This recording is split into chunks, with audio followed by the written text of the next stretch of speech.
Pada video ini, saya ingin menjelaskan tentang keadaan Lembaga Badan Keamanan Laut yang telah dibentuk pada tahun 2014.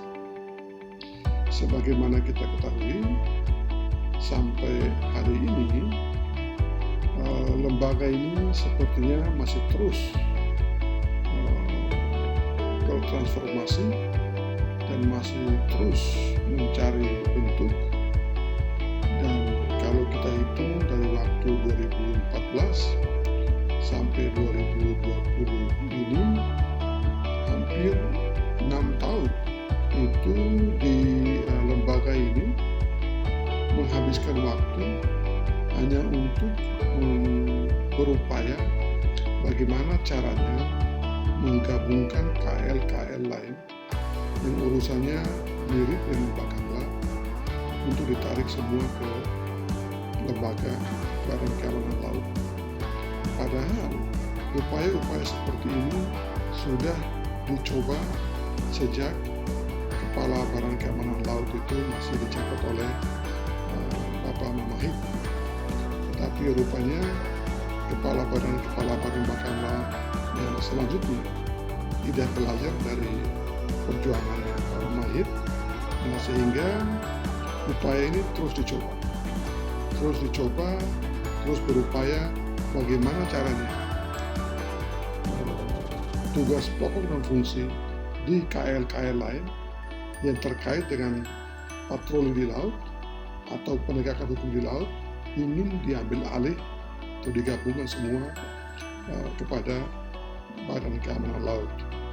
Nah, kami kira upaya ini tidak gampang, dan ini berarti harus mencoba merubah beberapa undang-undang, karena tugas pokok yang dimiliki oleh lembaga-lembaga di bawah KL-KL lain seperti bea cukai, imigrasi, lingkungan hidup, KPLP atau Kesatuan Penjaga Laut dan Pantai yang ada di Kementerian Perhubungan, dan lain-lain itu termasuk Polri, itu pembentukannya juga berdasarkan pada undang-undang. Dengan demikian maka Bakamla tidak bisa menggabungkan atau berusaha menggabungkan atau mencoba mempengaruhi Pak Presiden untuk menggabungkan lembaga-lembaga itu menjadi satu di bawah payung Bakamla tanpa merubah undang-undang. Nah, oleh karena itu kami melihat akhir-akhir ini antara Kementerian Polhukam dan Menko Maritim sudah mencoba mencari jalan tengah bagaimana caranya mengefektifkan Badan Keamanan Laut ini. Kalau kita lihat di Peraturan Presiden 178 tahun 2014 tentang pembentukan Bakamla, sebenarnya tugas yang diberikan kepada Bakamla sudah cukup bagus. Misalnya akhir-akhir ini kita sering mendengar Kepala Bakamla itu menyatakan bahwa di laut itu tidak ada komando, tidak ada sinergitas. Nah, padahal di Perpres 178 itu urusan komando itu diberikan kepada Bakamla. Nah, kenapa urusan itu tidak dijalankan? Kenapa untuk menjalankan urusan komando itu malah diterjemahkan menjadi menggabungkan KL lain menjadi satu di Bakamla? Seharusnya kan tidak seperti itu. Nah, lalu di Bakamla juga ada satu pasal di 178, Perpres 178 2014 yang mengatakan bahwa Bakamla itu bisa melakukan penindakan, penyelidikan, dan penyidikan awal. Nah, seharusnya Bakamla bisa menggunakan pasal ini atau 28 ini untuk bergerak. Nah, tetapi rupanya bukan itu tujuannya. Tujuannya kawan-kawan kita yang ada di Bakamla itu adalah bagaimana semua kewenangan yang ada di KL itu diambil semua ke kementerian ini.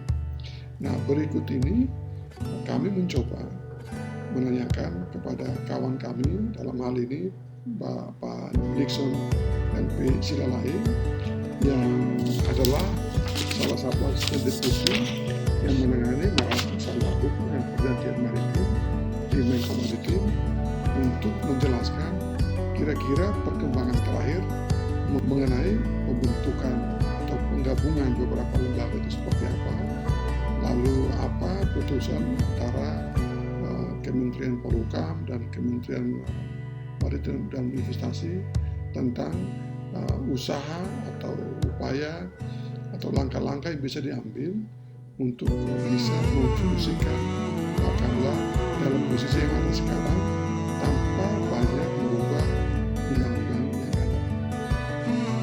Berikut kita dengar penjelasan atau paparan dari Pak Ibu. Bapak Ibu, terakhir rapor tanggal 3 Maret 2020.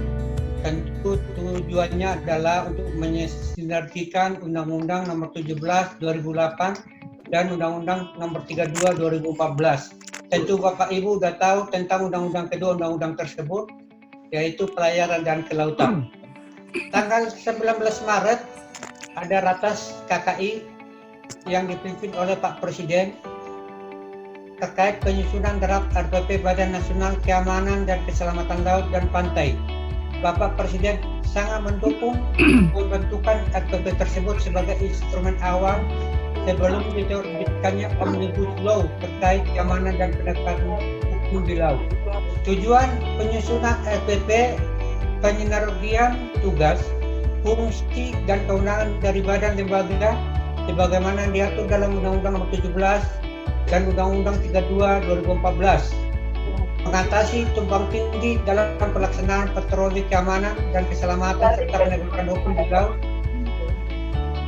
berdasarkan kedua undang-undang tersebut. Pasal 3, tugas melakukan patroli keamanan dan keselamatan di wilayah perairan Indonesia dan wilayah jurisdiksi Indonesia, melakukan pengawasan keselamatan dan keamanan pelayaran, melakukan pengawasan pencegahan dan penanggulangan pencemaran di laut, pengawasan dan penertiban kegiatan serta lalu lintas kapal, pengawasan dan penertiban kegiatan survei, pekerjaan bawah laut, serta eksplorasi dan eksploitasi kekayaan laut, pengamanan sarana bantu navigasi pelayaran, penjagaan. Pasal 4, fungsi penjagaan dan penegakan peraturan perundang-undangan di laut dan pantai, mengorganisasikan perumusan dan penetapan kebijakan umum penegakan hukum di laut, mengorganisasikan penyusunan kebijakan dan standar prosedur operasi penegakan hukum di laut secara terpadu, mengorganisasikan dan memberikan dukungan teknis, administrasi dan operasional kepada instansi terkait, menyusun kebijakan nasional di bidang keamanan dan keselamatan di wilayah perairan Indonesia dan wilayah jurisdiksi Indonesia, menyelenggarakan sistem peringatan dini keamanan dan keselamatan di wilayah perairan Indonesia dan wilayah jurisdiksi Indonesia, mengorganisasikan dan melaksanakan penjagaan, pengawasan, pencegahan dan penindakan pelanggaran hukum di wilayah perairan Indonesia dan jurisdiksi Indonesia serta pengamanan pelayaran dan keamanan aktivitas masyarakat dan pemerintah di wilayah perairan Indonesia, menyinergikan dan memonitor pelaksanaan patroli perairan oleh instansi terkait, memberikan bantuan pencarian dan pertolongan di wilayah perairan Indonesia dan wilayah jurisdiksi Indonesia, dan J melaksanakan tugas untuk mendukung sistem pertahanan negara sesuai dengan ketentuan peraturan perundang-undangan. Lanjut, wewenang pasal 5, Badan Nasional Keamanan dan Keselamatan Laut dan Pantai berwenang mengintegrasikan sistem informasi keamanan dan keselamatan di wilayah perairan Indonesia dan wilayah jurisdiksi Indonesia, melaksanakan patroli di bidang keamanan dan keselamatan laut, melakukan pengejaran seketika hot pursuit, melakukan penyidikan terkait tindak pidana pelayaran sebagaimana dimaksud Undang-Undang Nomor 17 Tahun 2008 tentang pelayaran yang pelaksanaannya dilakukan oleh penyidik yang ditetapkan oleh peraturan perundang-undangan, memberhentikan, memeriksa, menangkap, membawa dan menyerahkan kapal ke instansi terkait yang berwenang untuk pelaksanaan proses hukum lebih lanjut dan iman dan investasi untuk urusan yang terkait dengan pelayaran. Lanjut, ketentuan penutup. Pada saat peraturan pemerintah ini mulai berlaku, Badan Keamanan Laut sebagaimana dimaksud dalam Undang-Undang Nomor 32 Tahun 2014 tentang kelautan dan lembaga penjagaan laut dan pantai atau Sea and Coast Guard sebagaimana dimaksud dalam Undang-Undang Nomor 17 Tahun 2008 tentang pelayaran, selanjutnya disebut Indonesian Sea and Coast Guard. Lanjut. Diatur dalam bab 4 Tata Kelola Hubungan Kelembagaan, pasal 19. Dalam rangka peningkatan efektivitas dan efisiensi pelaksanaan patroli, Badan menetapkan kebijakan nasional di bidang keamanan dan keselamatan di laut terkait patroli laut dan peta kerawanan di laut. Kebijakan nasional sebagaimana dimaksud pada ayat 1 ditetapkan untuk jangka pendek, jangka menengah, dan jangka panjang yang digunakan sebagai pedoman dan panduan dalam perencanaan operasional patroli laut oleh instansi penegak hukum di laut.